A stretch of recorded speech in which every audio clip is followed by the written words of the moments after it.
inspeksi mendadak di sejumlah pasar yang ada di Kabupaten Purbalingga, Jawa Tengah.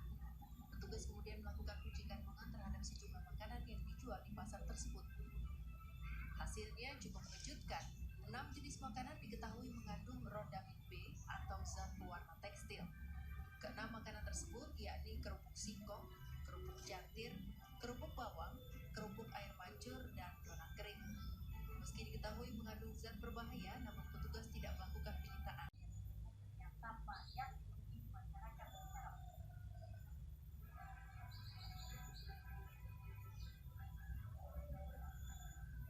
Petugas gabungan dari berbagai instansi di Pemkab Purbalingga Kamis pagi menggelar inspeksi mendadak di sejumlah pasar yang ada di Kabupaten Purbalingga, Jawa Tengah. Petugas kemudian melakukan uji kandungan terhadap sejumlah makanan yang dijual di pasar tersebut. Penggunaan zat aditif berbahaya pada bahan pangan cukup meresahkan masyarakat Indonesia. Salah satu zat aditif berbahaya yang masih digunakan oleh pedagang di Indonesia adalah rodamin B atau methyl yellow. Di Indonesia banyak ditemukan kasus penggunaan bahan tambahan makanan terlarang ini di jajanan pasar. Sebelum kita bahas mengenai rodamin B secara lebih lanjut, perkenalkan saya Purdi Sabarwati dari Program Studi Sarjana Terapan Gizi dan Dietetik Semester 5 Poltekkes Kemenkes Semarang. Pada video kali ini kita akan membahas mengenai uji analisis rodamin B atau methyl yellow dengan menggunakan metode kualitatif, yaitu metode benang wol. Secara umum terdapat banyak zat aditif yang digunakan sebagai pengawet dan pewarna.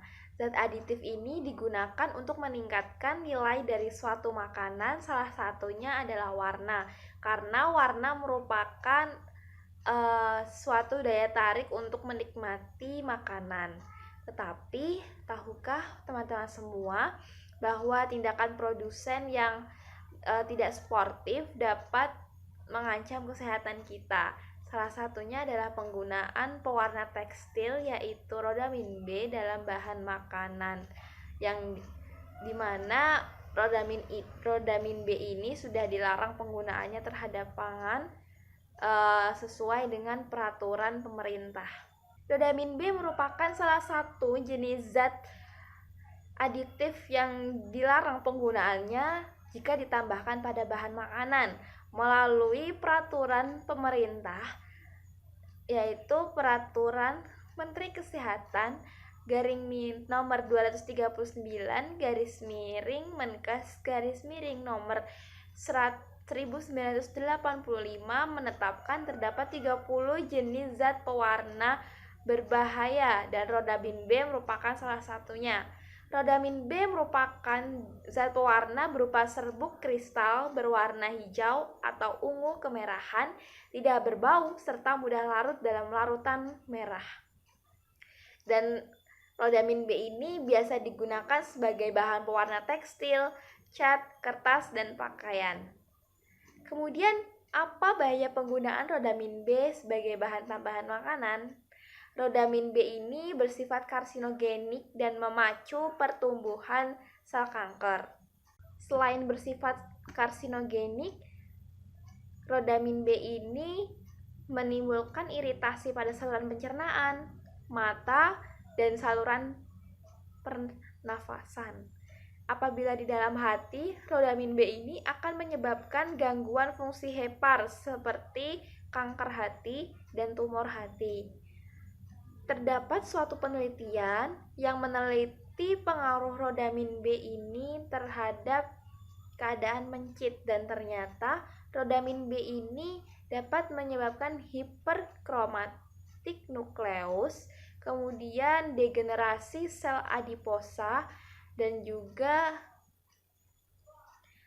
sitolisis dari sitoplasma. Kemudian untuk mengetahui apakah bahan makanan tersebut mengandung rodamin B, kita dapat melakukan uji pada bahan makan tersebut. Untuk uji analisis rodamin B dapat dilakukan secara kualitatif terhadap sampel bahan makanan. Analisis uji kualitatif rodamin B dengan metode benang wol. Alat dan bahan yang digunakan adalah batang pengaduk, kemudian beker gelas, cawan, penguap, penangas air, gelas ukur, timbangan, kompor listrik, corong, kertas saring, benang wool, bahan baku rodamin B, etanol 96%, asam amoniak, kemudian kloroform amoniak 2%, etanol 70%, dan aquades. Analisis kualitatif dengan metode benang wool ini dilakukan dengan cara benang wool dididihkan di dalam aquades, lalu dikeringkan, kemudian dicuci bersih dengan kloroform, dibilas dengan aquades, kemudian dikeringkan. Kemudian kita ambil sampel bahan makanan, mungkin saus sebanyak 10 gram, kemudian dipanaskan dengan 10 ml larutan amoniak 2% dalam 70% etanol selama 30 menit. Kemudian disaring. Filtrat diuapkan di atas penangas air. Kemudian residu dilarutkan dalam 10 ml air yang mengandung asam, yaitu 10 ml air dicampur dengan 5 ml asam asetat 10%. Kemudian benang wool dimasukkan ke dalam larutan asam dan dididihkan hingga 10 menit. Benang wool diangkat, zat warna akan mewarnai benang wool. Benang wool dicuci dengan air. Analisis dilakukan dengan melihat warna merah pada benang wool. Apabila warna tersebut tidak dapat hilang, maka dapat disimpulkan bahwa sampel tersebut positif mengandung rodamin B. Tetapi apabila warna merah pada benang wool tersebut dapat hilang, berarti sampel tersebut negatif akan rodamin B. Sehingga pada uji analisis kualitatif rodamin B atau methyl yellow, dapat disimpulkan bahwa sampel yang mengandung rodamin B atau positif rodamin B ditandai dengan tidak adanya perubahan warna pada benang wool atau benang wool tetap berwarna merah. Seperti itu. Baik, ini adalah penjelasan yang kami lansir dari beberapa jurnal Indonesia. Semoga informasi dapat bermanfaat dan sekian dari kami. Wassalamualaikum warahmatullahi wabarakatuh.